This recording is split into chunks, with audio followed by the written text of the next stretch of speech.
People say a man is made out of mud. A poor man's made out of muscle and blood. Muscle and blood and skin and bones. A mind that's weak and a back. Over 400 people keep this place operating 24 hours a day, 7 days a week.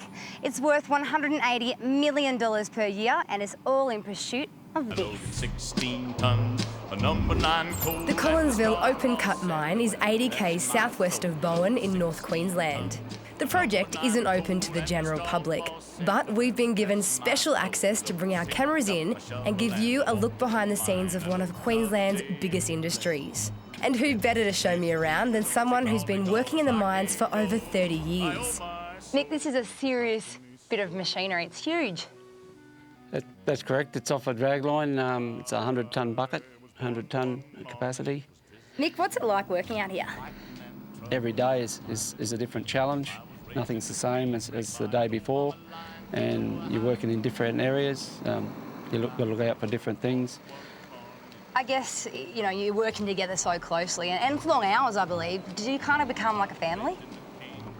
Yeah, we pretty well got to be pretty well to a family because we've got to work in together and we'll go home safely.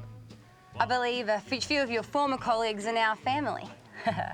Yes, my daughters, for better or worse judgment, they have selected 2 of the young fellows out of this crew to be their husbands. So, yes, I've got to wear that, I'm afraid.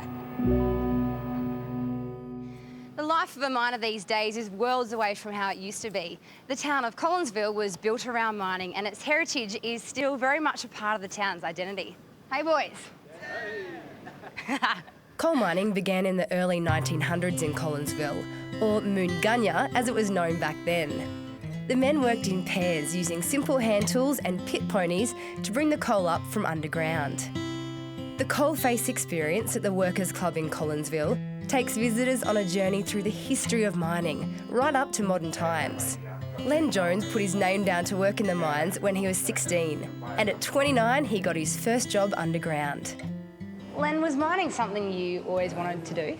Yes, it was, and because my father was a miner, his father was a miner, and as far as I know, his father was a miner from Wales. And ever since I was a young fella, it's something I always wanted to do. Len, you've been an important part of the coalface experience, and it's a very important place to you, isn't it? It is,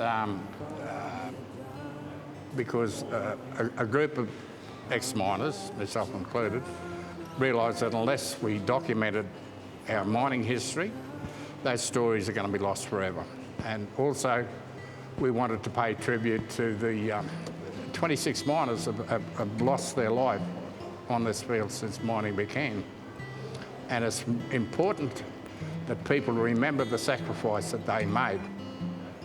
We timed the opening of the coalface in 2004 to coincide with the 50th anniversary of the state mine disaster when we lost 7 underground miners. It was a sad day. Whilst we don't dwell on it, we remember that.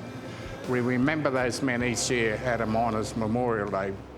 These days, mines have a much better safety record, but some things never change. And just like Mick, Len tells me that one of his favourite things about working in the mine was the feeling of camaraderie. Collinsville is just over an hour's drive from Bowen, and you can visit the coalface experience at the Workers' Club for a small fee. If you're interested in finding out more about the history of mining in Queensland, their website is worth a look too. Do you reckon it was tougher when you used to mine? Of course it was. And the more I think about it, the tougher it got.